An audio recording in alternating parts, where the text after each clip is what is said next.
Amém? Mateus capítulo 5.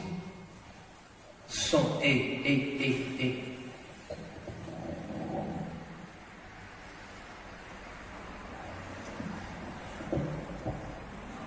Irmãos, o porquê essa série, né? Em Mateus 5, 6 e 7 está descrito por Jesus o caráter do cristão, o caráter do discípulo de Cristo. Em Mateus 5, 6 e 7 vocês vão ver a descrição do caráter de alguém que nasceu de novo, que confessou Jesus como Senhor e Salvador da sua vida, recebeu o Espírito Santo e agora vive uma nova vida, com uma nova mente, com um novo coração. Uma igreja não pode ser forte sem ter entendido Mateus 5, 6 e 7.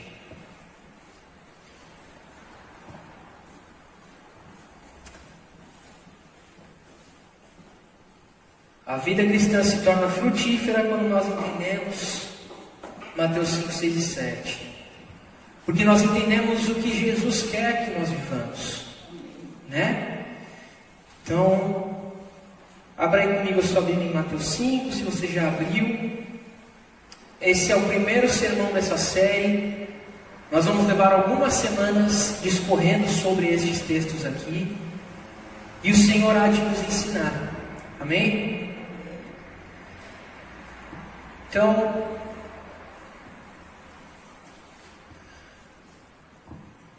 está escrito assim: vendo Jesus as multidões, subiu ao monte e assentou-se.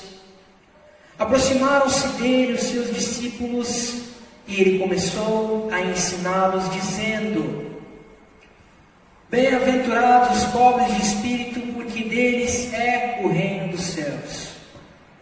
Bem-aventurados os que choram, porque serão consolados. Bem-aventurados os humildes, porque herdarão a terra. Bem-aventurados que têm fome e sede de justiça, porque serão fartos. Bem-aventurados os misericordiosos, porque alcançarão misericórdia. Bem-aventurados os puros de coração, pois verão a Deus. Bem-aventurados os pacificadores, porque serão chamados filhos de Deus. Bem-aventurados os que sofrem perseguição por causa da justiça, pois deles é o reino dos céus. Bem-aventurados sois vós quando vos injuriarem e perseguirem, e mentindo, disserem todo mal contra vós por minha causa.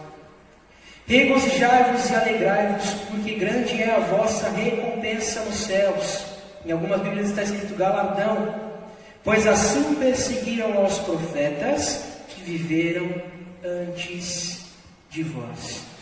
No primeiro momento até aqui, amém? Amém. Irmãos, deixa eu dizer uma coisa para vocês.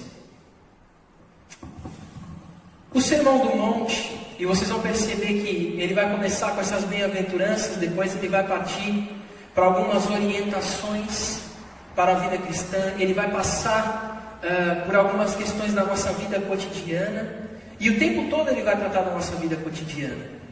Mas é importante que se saiba, primeiro de tudo, que o Sermão do Monte não é uma conjuntura de práticas de bom convívio, embora ele vai tratar mais do que qualquer outra coisa sobre a nossa vida com o outro. E embora ele não seja ele não é uma cartilha de prática de bom convívio, embora ele seja um ensinamento sobre como nós devemos amar tanto a Deus quanto ao nosso próximo. Mas ele não é essa cartilha, por quê? Porque não adianta você querer ter essas práticas sem que você tenha nascido de novo. Porque ao longo dessas semanas, uma das coisas que você vai perceber é que a forma como Jesus está falando aqui e descrevendo o caráter do crente, ele está indo muito além do que é um comportamento externo. A igreja, o cristão, não é um lugar que faz caridade porque faz caridade. É um lugar, por exemplo, que vai cuidar do necessitado porque nasceu de novo. E porque vai amar ao outro, cumprindo o mandamento do Senhor. Um novo mandamento vos dou, disse o Senhor Jesus, que vos amais uns aos outros como eu vos amei. A igreja é uma família, não é simplesmente porque ela é um lugar fraterno, onde todo mundo fica dando sorrisinhos, e nem sempre esses sorrisos podem ser verdadeiros. Nós não fomos chamados para isso. Nós somos sim irmãos, nós somos sim uma família em Cristo Jesus, mas só o somos porque aqueles que são verdadeiramente igreja nasceram de novo, e dentro deles habita o mesmo Espírito que os transforma. Os irmãos vão perceber que a forma de Jesus ensinar aqui não se trata de uma regra de bom comportamento apenas. Não é como se Jesus estivesse vindo a nós querer atualizar os 10 mandamentos e querer atualizar a lei, para que nós tivéssemos simplesmente um livro de regras. Todo mandamento é uma bênção para nós, mas ele faz sentido àquele que nasceu de novo. Porque aquele que nasceu de novo vive em temor e obedece por amor, por temor e por prazer. Então, quando nós entendemos o que Jesus vai estar ensinando aqui dentro desse capítulo, nós vamos esmiuçar esses textos, porque o Espírito Santo nos tem tocado para isso. Nós vamos entender o que é passar do nível de uma vida religiosa para uma vida verdadeiramente piedosa e santa.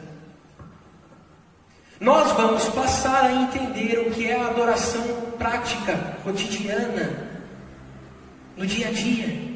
Aquela que nasce de dentro para fora, que aparece no culto, que aparece com a vibração, que aparece com a oração, que aparece com o louvor, mas também aparece quando você acorda na segunda-feira, sai para trabalhar e tem uma missão a cumprir. Amém? Você está entendendo?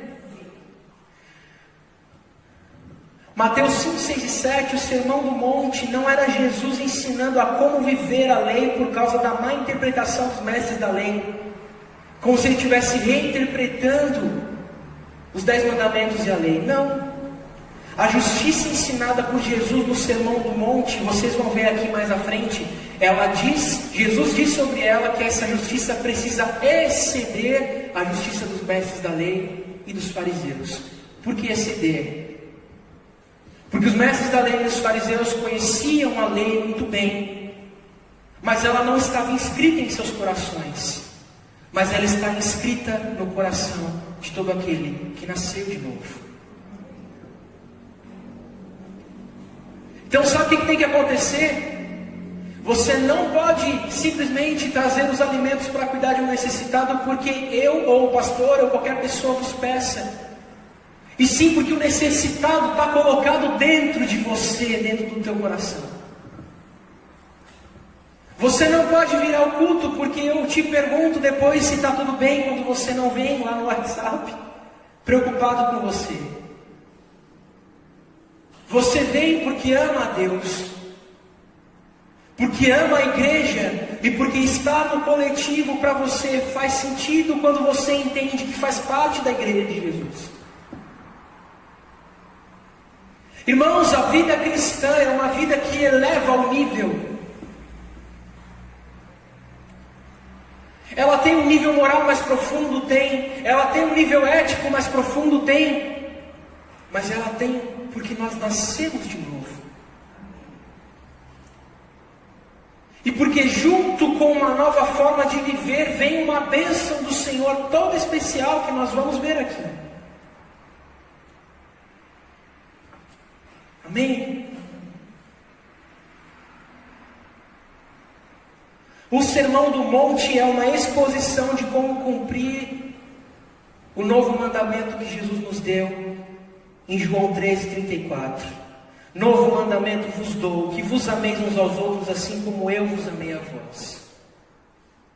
Então, irmãos, nós vamos sair daqui nos próximos dias entendendo primeiro o que Deus quer de nós como amor para com Ele e para com o outro. Como é que nós nos comportamos se amamos a Deus acima de todas as coisas e ao nosso próximo como a nós mesmos? E o amor é a adoração. É a prática de adoração que Deus quer para a nossa vida cotidiana.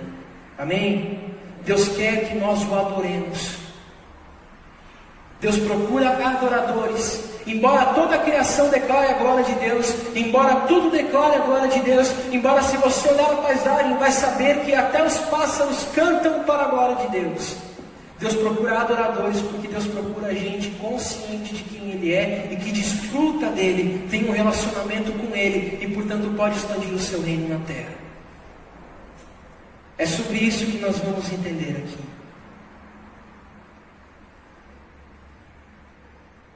Irmãos, para quem o Sermão do Monte foi escrito? Eu quero observar com vocês os 2 primeiros versículos e eu quero me ater a eles por um tempo. Nós vamos começar bem pelo princípio. Olha o que está escrito em Mateus 5, versículo 1. Vendo Jesus as multidões, subiu ao monte e assentou-se.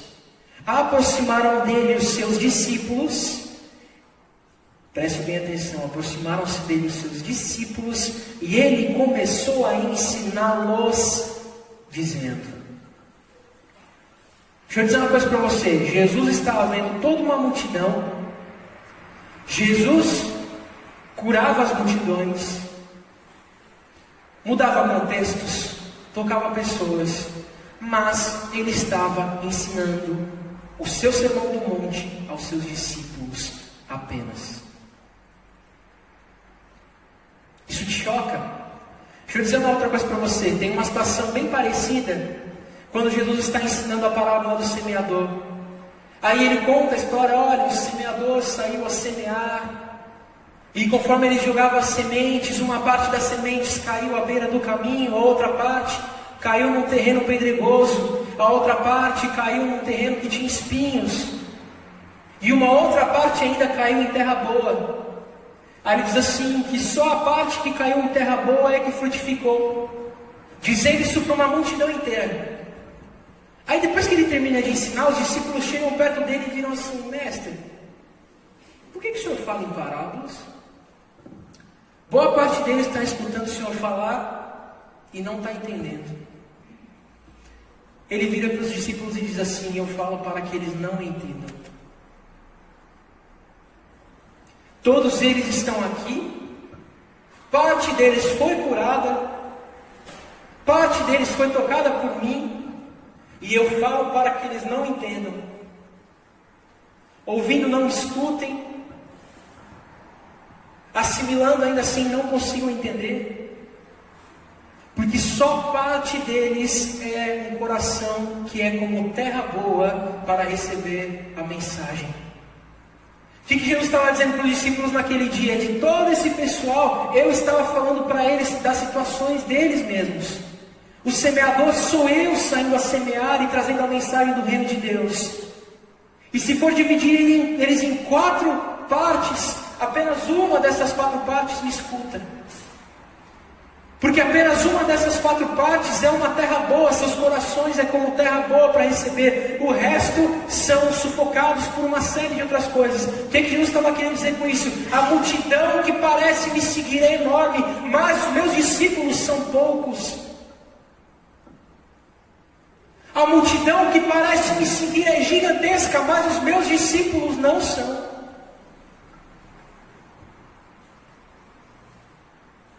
Às vezes a gente pensa, irmãos, que o papel dos apóstolos é continuado hoje pelos oficiais, né? Pelos missionários, pelos pastores. Não.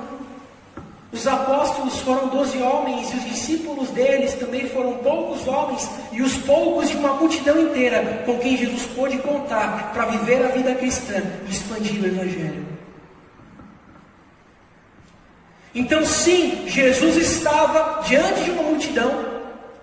Jesus curava aquela multidão.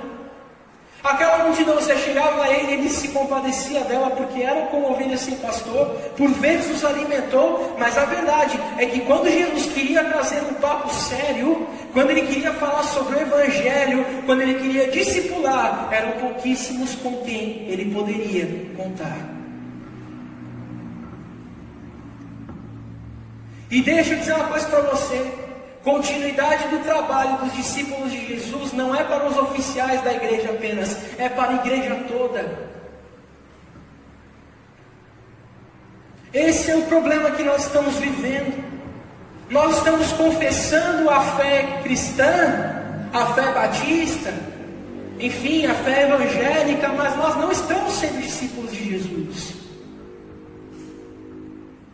É por isso que o Senhor me tocou para trazer Mateus 5, 6 e 7. Porque Mateus 5, 6 e 7 é conversa para discípulo. O Espírito Santo vai abrir e elucidar a tua mente e a minha mente, para que nós saibamos viver segundo Jesus.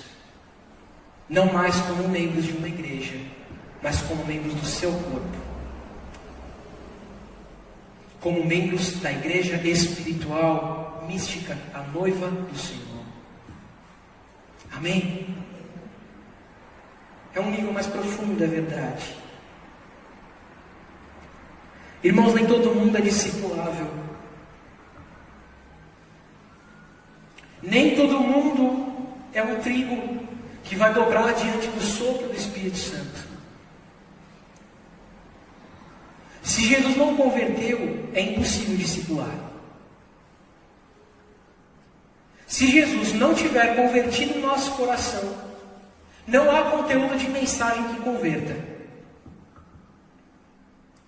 É por isso que, para viver o que nós estamos aprendendo, para viver a palavra, para viver o Evangelho, nós temos a dependência do Espírito Santo, porque sem Ele não nos é possível.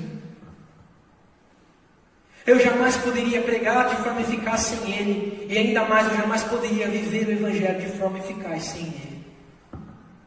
Eu dependo do Espírito Santo. Você depende do Espírito Santo. Nós não podemos ser igreja sem o Espírito Santo. Então eu quero fazer um negócio com você antes que nós continuemos aqui. Nós vamos orar para que o Senhor nos ensine a ser discípulos. Depois nós vamos continuar a mensagem, amém? Eu vou quebrar o nosso protocolo padrão. Porque uma vez que você entenda que você precisa ser um discípulo, e nós vamos entender mais sobre o que é um discípulo, é aí que nós vamos entender essa mensagem de forma completa. Feche seus olhos. Jesus, nós te glorificamos pela tua palavra. Nós suplicamos ao Senhor, Pai, que o Senhor nos ensine a ser discípulo. Nos ensina a ser discípulos teus. Pai, eu quero que hoje haja uma ruptura na nossa história. Eu não quero que nós saiamos daqui simplesmente membros da Batista Ipanema, agregados à Batista Ipanema. Nós temos que sair daqui seus discípulos. Nós temos que sair daqui filhos de Deus, obedientes. Muda, Senhor, através da Tua palavra, o nosso caráter, para que em cima de nós, sobre nós, seja impresso o caráter cristão. O caráter de Cristo. De modo que a nossa vida, meu Pai, seja uma vida obediente por amor, por temor. Uma vida mudada de dentro para fora. Uma vida, meu Pai, que de fato gere efeitos grandiosos nos lugares onde nós estamos. E que o Teu nome seja glorificado em nós. Em nome de Jesus. Amém. Irmãos, então Jesus não estava ensinando a todos. Eu quero ser alguém com quem Jesus possa falar sobre isso. Queira você ser alguém com quem Jesus pode falar sobre isso. A quem Jesus pode ensinar a viver e que está pronto a obedecer. Isso é ser discípulo. Todos nós tivemos mentores, professores, mestres. E entre nós que somos humanos, como todos nós somos falhos, nós podemos discordar uns dos outros. Mas eu preciso dizer para você, se você é discípulo de Jesus, se você tentar discordar de Jesus, você estará errado. Então, quando você olha para a palavra e quando você olha para a Escritura, você precisa olhar para ela com o coração aberto e disposto a aprender. Você precisa olhar para ela com o coração aberto e disposto a ser quebrado e refeito pelo que ela te disse. Senão isso nunca vai ser eficaz. Você pode ler a Bíblia de Gênesis e Apocalipse e não ser transformado por ela, porque seu coração não está disposto a Jesus. Principalmente porque o que a palavra mais vai fazer com você é confrontar a tua carne e alinhar a tua vida. Não há como entendermos a palavra, não há como sermos discípulos do Senhor, se nós não estivermos de coração aberto e disposto a ser dobrado diante do que a palavra diz sobre quem Deus é. E diante do que a palavra diz sobre quem eu sou. Sobre quem Deus é, a palavra vai dizer que Ele é santo, que Ele é perfeito, que Ele é justo, misericordioso, que Ele é Pai, que Ele é Senhor, que até a sua ira é uma justa ira. Sobre mim ela vai dizer que sou pecador. Sobre mim ela vai dizer que assim como todos vocês e como todos os homens eu pequei e fui destituído da glória de Deus. Sobre mim ela há de dizer que eu não posso me salvar, que eu não posso dar um jeito em mim mesmo e me levar para o céu, porque o que eu mereço é a condenação eterna. Mas que Deus em seu infinito amor enviou seu Filho para me resgatar. Que Deus em seu infinito amor e em sua infinita misericórdia enviou seu Filho para nos resgatar e nos dar nova vida. De modo que, uma vez que eu receba o seu Filho, sou recebido em seu reino, ainda que eu não esteja vendo o seu reino de forma completa agora, porque o verei na eternidade, ele já se manifesta e se mostra aqui na mente e no coração dos santos, está no coração da igreja. É o reinado do Senhor sobre todo aquele que nasceu de novo. E portanto, vivendo nesse reino, a minha vida e a minha realidade já não é mais como a do mundo. Portanto, meditar sobre o Sermão do Monte, como nós faremos, é meditar sobre viver uma vida piedosa e cristã, nascida de uma realidade diferente da que o mundo vive, e a expressando no mundo. Irmãos, nós fazemos estratégias e pensamos meios de evangelização. As igrejas pensam meios de evangelização. Há teólogos estudando sobre isso, há pastores estudando sobre isso. Por vezes nós derrapamos, porque tem igrejas que fazem coisas impensáveis por achar que estão chamando pessoas, e nós nos perdemos do foco. Porque se estivéssemos vivendo a Bíblia em plenitude, se estivéssemos adorando ao Senhor, não precisaríamos de missões. Olha o que eu estou dizendo, isso é muito forte. Se nós estivéssemos adorando ao Senhor no nosso viver, nós não precisaríamos de missões. A missão primeira da igreja não é fazer missões, é adorar a Deus. Porque se ela estiver aprendendo a adorar com a sua vida será um chamativo, um chamarisco para o perdido encontrar-se com o seu Deus. Mas porque nós não adoramos, não se pode ver Deus no nosso viver. E porque não se pode ver Deus no nosso viver, tem que ir alguém no nosso lugar e evangelizar a quem nós não evangelizamos. Está entendendo? É por isso que Mateus 5, 6 e 7 é conversa para discípulos. Porque é conversa para gente disposta a amar o Senhor, a adorar ao Senhor no seu viver. Eu tenho falado muito sobre isso, né? A nossa vida é feita para glorificar a Deus.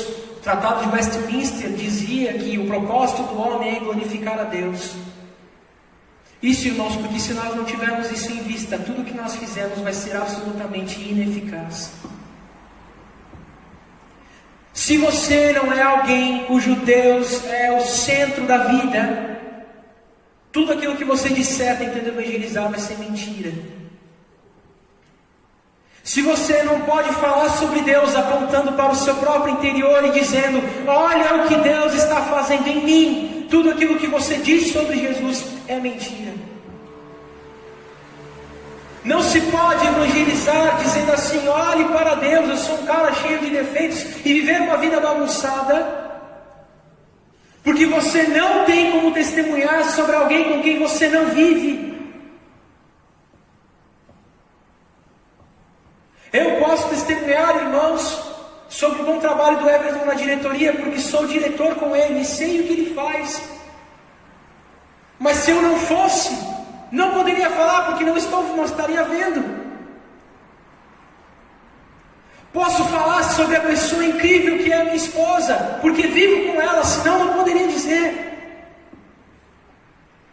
Posso falar sobre a alegria da avó Todolina estar na casa do Senhor, porque a vejo sorrindo na casa de Deus e me ensinando a ser mais jovial. Ou mulher jovial, preciso aprender com ela, porque a vejo. Se não visse, poderia falar de algo distante, como dizia Jó: antes eu te ouvia, antes eu te conhecia de ouvir falar. Ah, existe uma tal de Dona Teodolina, existe um tal de Everton. Não. Com Deus você não pode fazer assim. Ou você o conhece como discípulo, ou você não pode evangelizar de forma bem sucedida. Evangelizar, pregar o Evangelho, não é coisa para oficiais apenas, é para toda ovelha de Jesus. É a sua vida que evangeliza. Precisamos fazer conferências, precisamos chamar bandas de fora, para chamar um monte de gente, colocar aqui dentro, todo mundo dançar e pular. Não estou dizendo que isso seja pecado.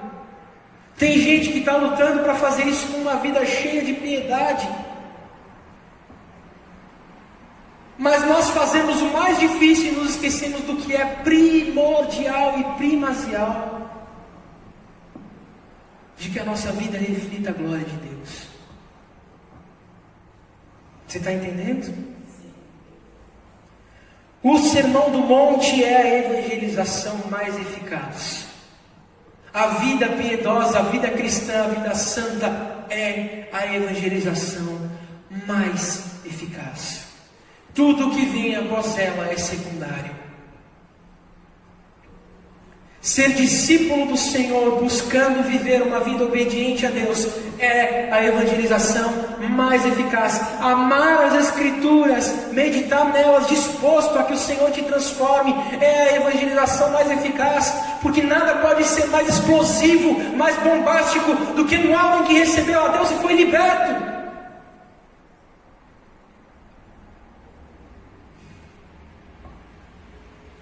Nossa igreja não pode ser uma convenção de pessoas que vêm e vão embora. Uma igreja não pode se encarar assim. Não pode.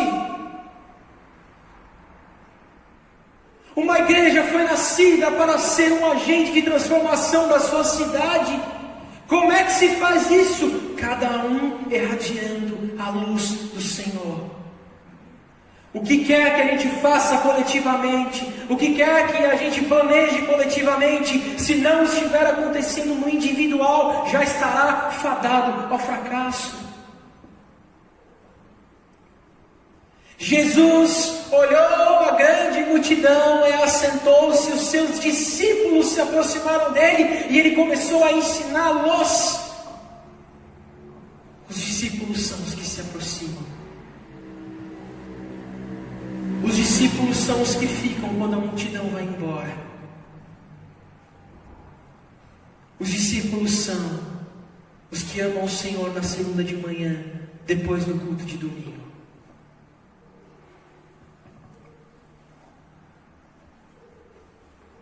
Os discípulos são aqueles que trabalham na sua vida cotidiana amando a Deus.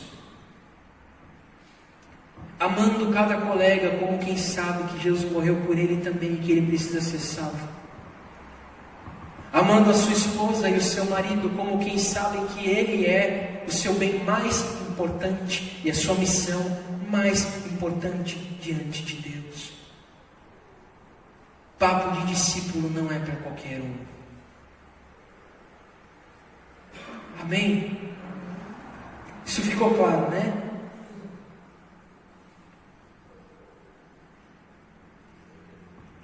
Irmãos, se nós não buscarmos essa vida santa, nossa pregação não pode ser regada pelo Espírito Santo. E a nossa forma de falar sobre Deus também não. Porque embora ela diga a verdade, ela não é verdadeira. Uma vida que não vive com Deus, quando fala sobre Deus, diz a verdade sem viver a verdade. Olha que contraditório isso.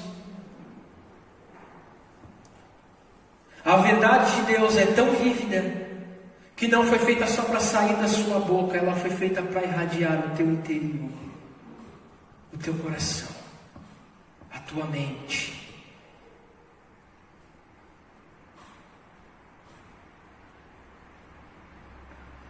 Então vamos lá, irmãos. Antes de mais nada, eu só quero dizer a vocês que o Sermão do Monte é uma mensagem só. Então todas as considerações que nós vamos fazer aqui, elas dizem respeito a um mesmo caráter de um mesmo tipo de pessoa. Então assim, não existem alguns que são mansos e outros que são os que choram e a bênção deles é diferente. Nós temos que entender agora que este é o caráter do cristão, do início do capítulo 5 até o fim do capítulo 7, amém? No versículo 3 ele vai dizer assim: bem-aventurados os pobres ou humildes de espírito, porque deles é o reino dos céus. Bem-aventurados os que choram, porque eles serão consolados. Bem-aventurados os humildes, porque herdarão a terra. Bem-aventurados que têm fome e sede de justiça, porque serão fartos. Bem-aventurados os misericordiosos, porque alcançarão misericórdia. Bem-aventurados os puros de coração, porque verão a Deus. Bem-aventurados os pacificadores, porque serão chamados de filhos de Deus. Bem-aventurados que sofrem perseguição por causa da justiça, pois deles é o reino dos céus. Irmãos, olha só, quem é o pobre de espírito? E por que ele e todos os outros aqui citados são bem-aventurados? Bem-aventurado significa feliz. Toda a humanidade procura felicidade. Todos os homens têm dentro de si uma busca por serem felizes. Alguns vão dizer que a felicidade é momentânea, que a tristeza é algo mais constante do que a felicidade, que a felicidade está mais baseada nos acertos da vida, né? A gente até usa aquele termo, por exemplo, quando você vê uma arte maravilhosa e diz assim: esse cara foi feliz quando desenhou isso. Ou quando você escuta uma música linda e diz assim: esse cara foi feliz ao compor isso. Referindo-se a ser assertivo. Mas a verdade é que bem-aventurado aqui diz respeito à bênção. Deus está falando sobre um povo a quem Ele derrama a sua bênção. Você é abençoado quando? É isso que o texto está querendo dizer. Abençoados, bem-aventurados são vocês quando são pobres de espírito ou humildes de espírito. O que quer dizer isso? A sua aspiração não é arrogante. E deixa eu dizer uma coisa para vocês. Tem gente que às vezes lê essas características assim e pensa: mas eu conheço fulano de tal, esse cara é manso. Esse cara tem muitas coisas, mas ele não é altivo de espírito. E aí você acha que ele é um bem-aventurado por isso. Preciso te dizer que não. Nenhuma dessas características diz respeito à nossa biologia, à nossa forma de nascer. Tem gente que é manso até por demais, né? Tem gente que precisava, por fome e sede de justiça, ser mais combativo e não consegue. Porque é absolutamente manso e zen, né? Tudo que acontece com ele, tudo bem, tá certo. vê uma injustiça ao seu redor, eu não vou mexer nisso não, deixa para lá, estou na paz. Isso não é a mansidão que Jesus quer de você. E ser pobre de espírito aqui não significa ser alguém que se veste com roupa rasgada para dizer que é humilde. Não significa ser alguém que anda de ombro abaixado para dizer que é alguém manso e tranquilo, que não tem arrogância. Não significa ser alguém que fale baixinho, que sorria para todo mundo, que não confronte. Não é disso que está falando aqui. O pobre de espírito é alguém que nasceu de novo e que, portanto, carrega consigo humildade para saber que em si mesmo não há nada de bom senão aquilo pelo qual Deus o deu. O pobre de espírito, o humilde de espírito é alguém que transfere a Deus toda a glória, porque sabe, já entende, tem um entendimento sobre a vida, de que foi Deus quem fez com ele tudo aquilo que ele tem e tudo aquilo que ele é. Ele se blinda de se tornar alguém arrogante, porque foi convencido pelo Senhor de que tudo aquilo quanto tem, foi Deus quem o deu. Tenho boas posses? Foi Deus quem me deu. Tenho uma família equilibrada? Foi Deus quem me deu. Tenho alegria? Foi Deus quem me deu. É para a glória de Deus. Não é para a minha altivez. Os pobres de espírito, os humildes de espírito, são gente que não é altiva, portanto deles é o reino dos céus, porque Deus nos pode dar mais. Está entendendo? Seu galardão pode ser alto, sua influência pode até ser grande, porque Ele é alguém que não vai ficar altivo, porque Ele é alguém que vai quebrantar o seu coração, porque Ele é alguém que vai ser movido por temor. Bem-aventurados os que choram, porque serão consolados. Irmãos, mais uma vez, tudo que está sendo descrito aqui é para os discípulos de Jesus. Por isso que eu disse, você não pode usar essas características isoladamente. São a mesma pessoa. O humilde de espírito, quando chora, é consolado. Você está entendendo o que eu quero dizer? O discípulo que é humilde de espírito e que chora, é consolado. Primeiro, porque há um espírito que nele habita, e que esse espírito é consolador. E o Espírito do Senhor habita em nós e pode mover em nós coisas que nós não entendemos, de modos que nós não entendemos. Então, enquanto estamos aqui, sofremos sim, choramos sim, mas há um Deus que nos consola nessa realidade que o mundo ainda não pode entender, chamada Reino de Deus. Porque há um Senhor sobre nós que nos faz viver uma realidade que o mundo ainda não pode entender, a não ser que a veja irradiando em nós. Som Ele. Então, bem-aventurado é você quando chora com os sofreres da vida, mas sendo fiel ao Senhor, porque você vai ser consolado.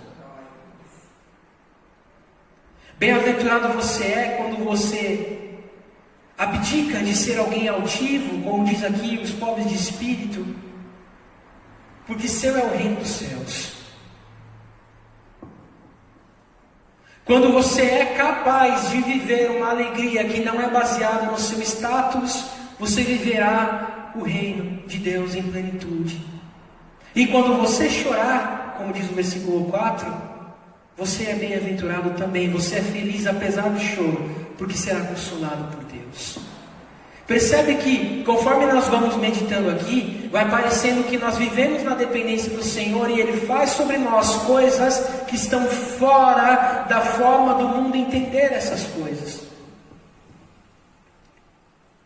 O reino dos céus pertence aos humildes de coração, não aos altivos, não aos que vivem pelos status. A alegria pertence aos que choram, porque choram com Deus e diante de Deus, e o seu choro é recolhido pelo Senhor. Está entendendo?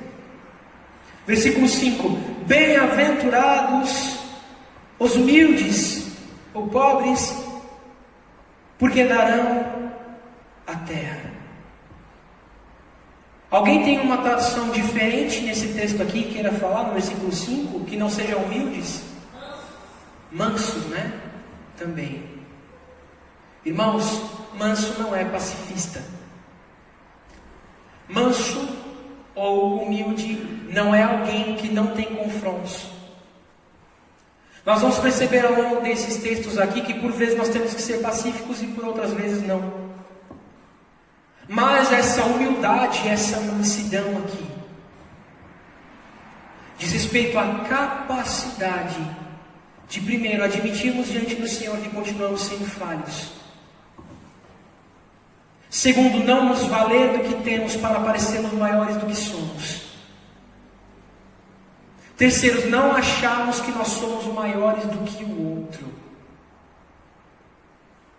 Ainda que você precise ter confrontos na sua vida, ainda que coisas adversas aconteçam, você não é maior do que o outro. Amém? Você não é mais do que o outro.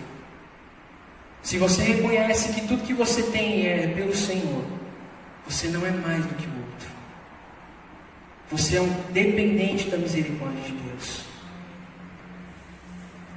Bem-aventurados que têm fome e sede de justiça, porque serão fartos. É aí que está a grande questão.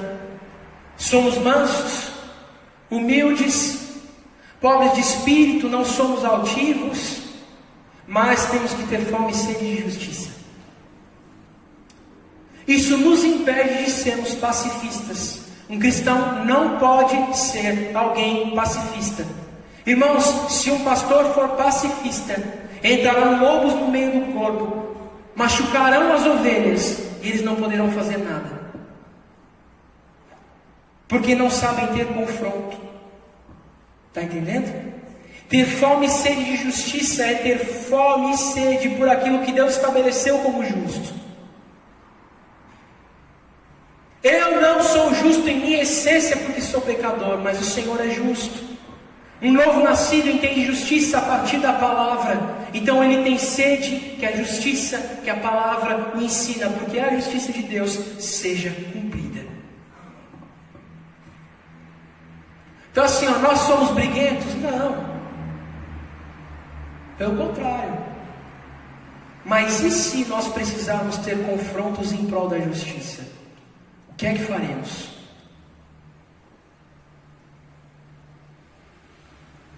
Quer que eu te dê um exemplo? Se você, ilicitamente, ganhar um dinheiro e disser assim: eu quero dizimar desse meu dinheiro ilícito, porque eu tenho sede e fome de justiça, eu tenho que te corrigir e dizer que eu nunca posso receber, e a igreja nunca pode receber esse dinheiro. Possivelmente você pode sair da igreja. Alguns, não estou dizendo que sejam vocês aqui, tá? Isso é uma situação hipotética. Pode ser que o cara saia da igreja. Aí eu descubro que ele é lobo. Se eu não tivesse sede e fome de justiça, como é que poderia estabelecer esse padrão? Sede e fome de justiça eleva o nível da nossa justiça praticada. Irmãos, João Calvino dizia que um pastor tem duas vozes. Uma é para apacentar o rebanho, a outra é para combater o lobo. E o que mais pastor tem que lidar não é nem com ovelha, é com lobo. É com um homem que vai se dizer santo, vai começar a namorar uma moça dentro da igreja, dali a pouco ele adultera, ele trai ela, ele é violenta. Você pensa que isso não acontece? Isso acontece sim. Ou então chega a irmã na igreja, diz que é uma bênção, dali a pouco está fazendo um grupinho de fofoca, destruindo a cabeça das pessoas. Se você tem sede e fome de justiça, além de você não se mancomunar com essas coisas, você as confronta. Se um pastor tem sede e fome de justiça, ele identifica quando é uma ovelha doente e quando é um lobo. E ele busca que a justiça do Senhor se cumpra, para que as coisas sejam colocadas no lugar. Sede e fome por justiça tem que nos fazer amar, pagar contas.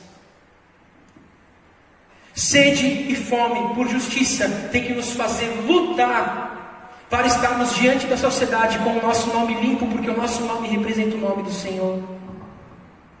Sede e fome de justiça tem que nos fazer chorar quando nós vemos alguém sofrendo por injustiça.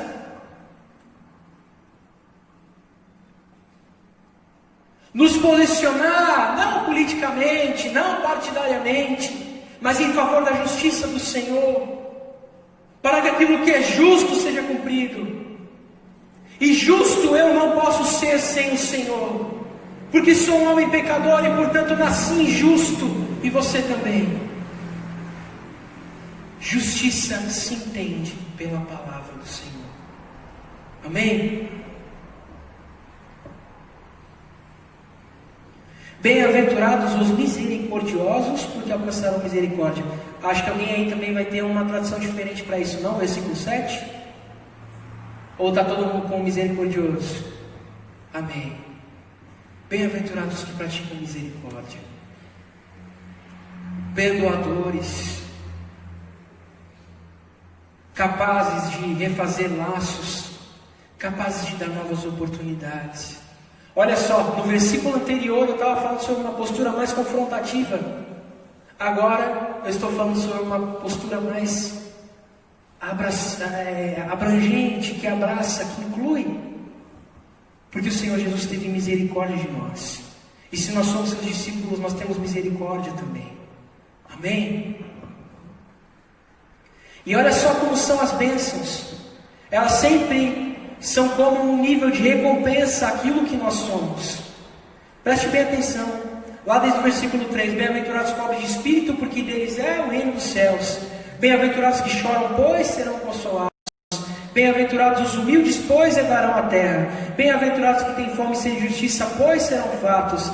Bem-aventurados misericordiosos, pois alcançarão misericórdia. Aí olha o que vem no versículo 8. Bem-aventurados os puros de coração, porque verão a Deus. Bem-aventurados os que tiveram o seu coração limpo. Se todos nós nascemos pecaminosos, se todos nós nascemos injustos, isso só pode acontecer se o Espírito Santo limpar. Tendo consciência disso, eu preciso orar ao Senhor para que o Senhor me faça um discípulo de coração limpo. Você está entendendo? O coração limpo, irmãos, ele tem seu pensamento purificado, sua forma de ver o outro purificada. O pecado nos torna como cada vez mais perto de animais. O pecado nasce dos impulsos da nossa carne.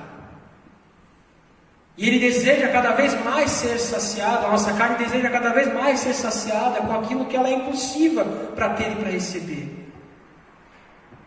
O puro de coração não é mais governado por esse Adão pecaminoso, impulsivo e mau. Mas ele está sendo limpo pelo Espírito Santo para uma nova mente, um novo coração. Que isso é o que a gente chama de regeneração, que o torne capaz de ver a Deus. Nós veremos a Deus na eternidade. Até lá nós precisamos buscar ser puros de coração. Amém? Bem-aventurados os pacificadores, porque serão chamados de filhos de Deus. Irmãos, pode ser que você tenha que ter conflitos, mas nunca seja aquele que os inicia por motivos tolos. Se você tiver que conflitar por causa da justiça, faça por causa da justiça, nunca porque você é um descontrolado, nunca porque você é alguém que não consegue dominar a si mesmo. Não seja alguém que fale alto de graça, não seja alguém que sai na pancada de graça. Não seja alguém que vai sair do seu carro para brigar no trânsito porque alguém te deu uma fechada. Não seja alguém que inicie o confronto por coisas desnecessárias. Só se for por causa da justiça. Vou colocar uma situação bem absurda aqui. Só posso sair no tapa com alguém se for para proteger alguém indefeso. Deus o livre se acontecesse de entrar um louco aqui e tentar bater-se numa das irmãs. É minha responsabilidade sair no tapa com ele. Mas se não é uma situação onde a justiça tem que ser cumprida, não deve partir de mim a guerra. Está entendendo? Então nós não somos pacifistas, porque por vezes o confronto é justiça, mas cada situação é uma situação, e você não pode ser um doido que sai por aí batendo e brigando e fazendo e acontecendo porque acha que tem direito. A professora da escola deu uma bronca mais dura no meu filho, eu vou lá fazer um estardalhaço, como dizem lá na minha terra. Não. Você não pode ser sem domínio próprio, descontrolado desse jeito. Seu filho tem que tomar as bronquinhas dele para crescer. Cresce você também. Mas falou torto comigo? Já vou tirar o terno aqui, nós vamos resolver isso agora lá fora. Para quê? Seja um pacificador. Seja um pacificador. Não é ser tonto, não é ser bobo, não é deixarem montar na sua cabeça. É porque você é justo não entrar em confronto por motivo desnecessário. Procurar o melhor meio. Até o nosso confronto tem que ser pacificado quando necessário. Está entendendo? Por exemplo, sobre os casos escandalosos que eu falei aqui para vocês. Só se descobre que alguém é um lobo, um pastor só consegue descobrir que alguém é um lobo depois de ir confrontá-lo. E ele vai confrontá-lo com a Bíblia. Não para que o cara fique maluco com ele, mas sim para que o cara se arrependa e seja religado ao corpo e curado. Se ele não aceita, são outros 500. Mas não seja você alguém que inicia guerras de graça. Seja um pacificador. Essa diferença que há em você, que o mundo precisa ver para enxergar o Senhor. Amém? Versículo 10. Bem-aventurados os que sofrem perseguição por causa da justiça, porque deles é o reino dos céus. Bem-aventurados sois vós quando vos injuriarem e perseguirem, e mentindo disserem todo mal contra vós por minha causa. Regozijai-vos e alegrai-vos, porque grande é a vossa recompensa nos céus, pois assim perseguiram os profetas que viveram antes de vós. Isso aqui, irmãos, é como se Deus estivesse dando um alerta. Essa forma que eu estou ensinando para vocês viverem, que ama a justiça, que chora diante de mim, sendo perseguido, que é humilde de espírito, que não se torna altivo como os outros que estão na mesma posição que você, que é manso, que briga por aquilo que é justo, que luta por aquilo que é justo, mas não por qualquer bobagem. Vocês serão perseguidos por causa da justiça. Vocês serão perseguidos, vocês serão injuriados, vão lhes acusar de coisas, vão mentir sobre vocês, vão agredir vocês. Vocês estão vivendo a minha realidade num mundo que ainda não a entende. E aí ele está dizendo, bem-aventurados são vocês quando isso acontecer. Vocês são felizes quando injuriarem vocês. Vocês são felizes quando perseguirem vocês. Vocês são felizes quando tentarem tirar as vossas vidas. E é aí que a felicidade do reino de Deus entra em choque com a felicidade do que é dito lá fora.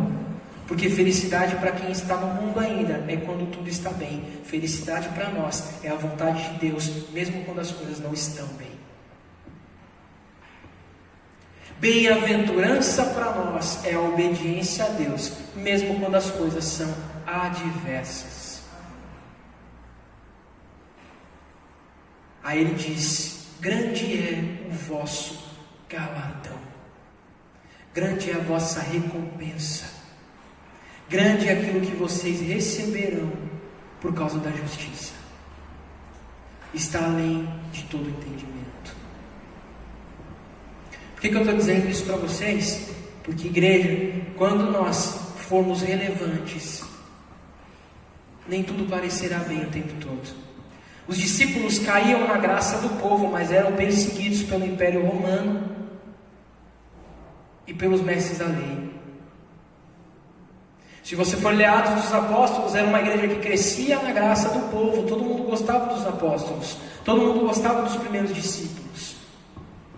Era um povo lindo, diferente, se via a presença de Deus, mas mexia com os poderosos, mexia com os desconvertidos, mexia com os religiosos no sentido ruim da palavra, e os cristãos foram terrivelmente perseguidos. De todos os apóstolos, só João morreu de morte natural. Todos foram mortos.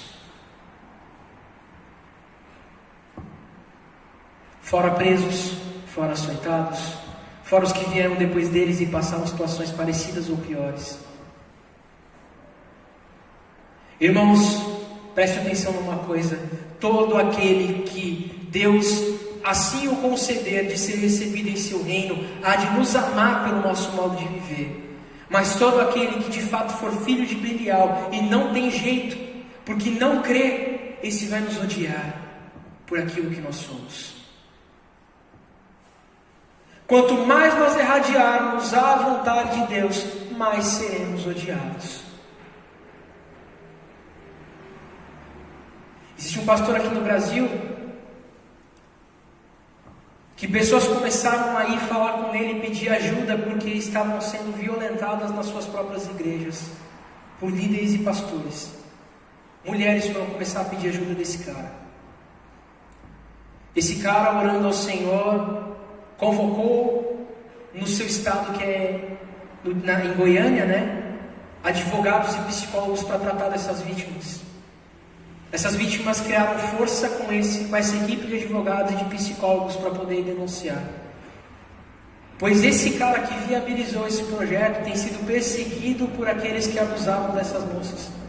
E isso tudo acontecendo dentro das igrejas.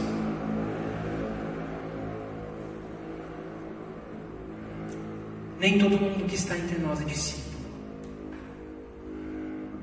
Nem todo mundo nasceu de novo. E nós seremos perseguidos quando nascemos de novo.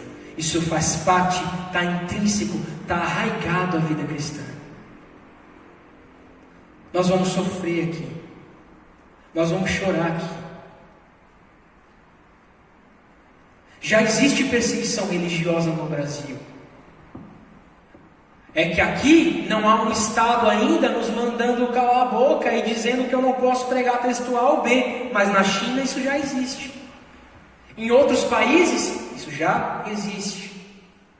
E aqui a forma como nós somos perseguidos, ela ainda é no campo intelectual, mental. Eu não posso ter os meus princípios porque eu sou retrógrado, porque sou sexista, porque sou machista, porque sou taxista, porque sou guitarrista, sei lá, e o que mais?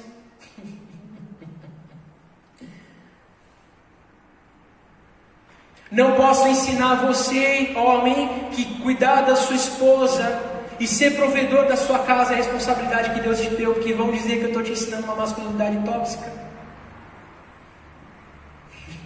Não posso dizer para a mulher que ela precisa amar o seu marido e honrar o seu marido, e que embora ela possa trabalhar fora, ainda assim a dádiva de ser mãe foi a primeira função maravilhosa que Deus a deu, e de ser esposa também, porque vão dizer que eu estou sendo um cara do patriarcado, que está sufocando uma mulher. Então aqui nós não somos perseguidos ainda pelo Estado, mas pelas ideias sim. Pela mentalidade. Mas deixa eu dizer uma coisa para você: enquanto nós pregamos e vivemos a verdade, somos bem-aventurados mesmo sendo perseguidos. Enquanto nós amamos a palavra e buscamos vivê-la, nós somos felizes mesmo sendo perseguidos. E quando eu estou falando sobre viver a palavra, não estou falando sobre a bancada evangélica lá, no meio dos governantes que são o outro lado, né? Que dizem estar defendendo a família, mas o cabra já tem a terceira esposa e traiu as duas outras e está dizendo que está defendendo a família. Não, ele é um mentiroso, vai para o inferno. Eu estou falando sobre o homem e a mulher cristãos da vida comum, que estão buscando fazer a vontade de Deus, e o mundo por vezes não os enquadra, não os aceita, mas quando isso acontecer com você, saiba que você é feliz e bem-aventurado ainda assim, porque é o Senhor quem te vê, e o Senhor preparará o seu galardão. Mas seja um discípulo, não se dobre, não se amolde, não se permita ter seu coração sujo e misturado por mentiras, porque o Senhor lhe deu a verdade e lhe vai dar alegria acima de todo entendimento, enquanto você decide crer para viver segundo a vontade do teu Deus.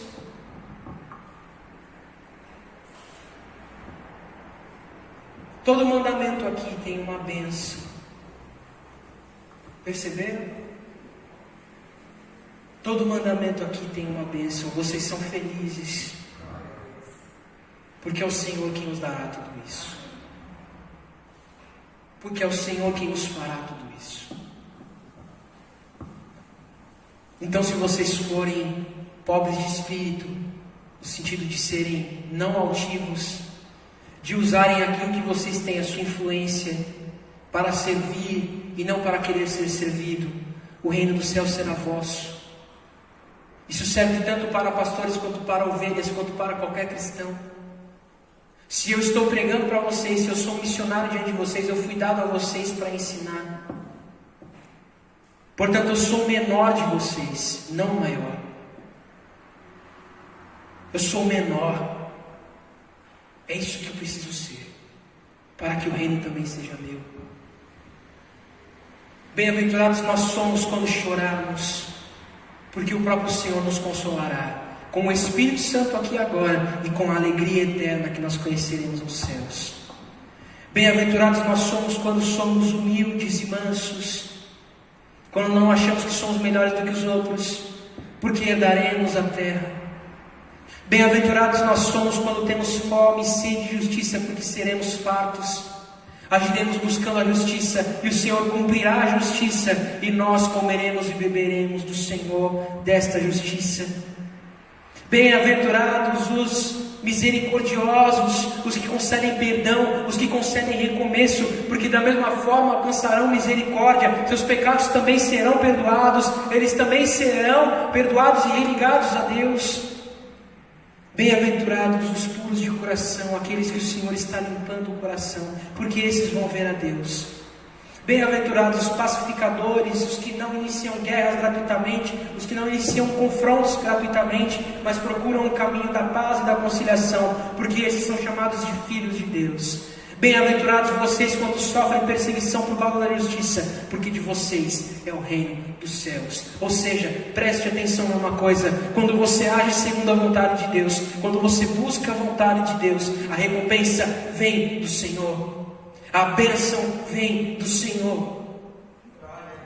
Eu posso não conseguir recompensar você pelas suas obras, e nem devo, porque isso não compete a mim. Portanto, toda boa obra que você faça, não faça para aparecer diante de mim ou de ninguém, porque é o teu Pai quem te vê em secreto que te recompensará.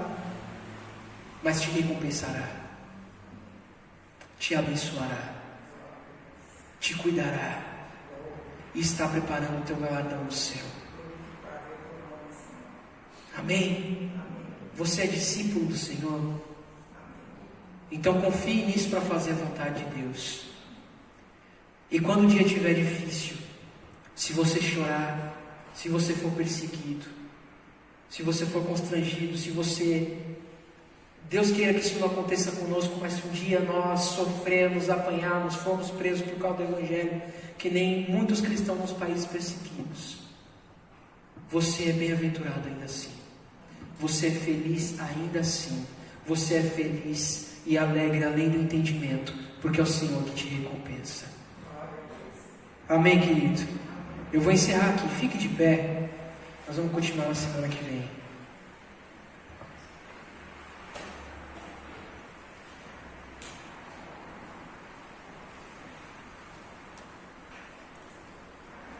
Irmãos, como eu disse para vocês no princípio, todas essas características pertencem a uma pessoa só. São características que precisam ser exercidas e precisam ser vividas por um cristão completo. Não é que alguns são mansos, outros pacificadores, outros que têm sede de fome de justiça. Isso não é como ministério. Entenda isso, não é como ministério. Isso é o caráter do crente. O que você precisa fazer? Você precisa meditar nessa escritura em casa e pedir para que Deus te dê todas essas características. Todas. Amém? Então assim, isso é para nós uma disciplina espiritual para o nosso devocional diário. Medite em Mateus 5 e ore para que Deus te dê todas essas características. Todas. Mas para isso eu vou ter que ser perseguido? Não sei. Mas você é discípulo. Você é discípulo. Então assim, se você tiver que ser perseguido, tomara que não, mas se for, Deus estará te ensinando através até disso. A questão aqui é, o que nós pedimos ao Senhor, precisamos ter coragem para assumir que pedimos. Se você pede a Deus para que te dê paciência, Deus vai usar circunstâncias fortíssimas para te fazer ter paciência. Não vai ser como um passe de mágica. Paciência, agora eu sou.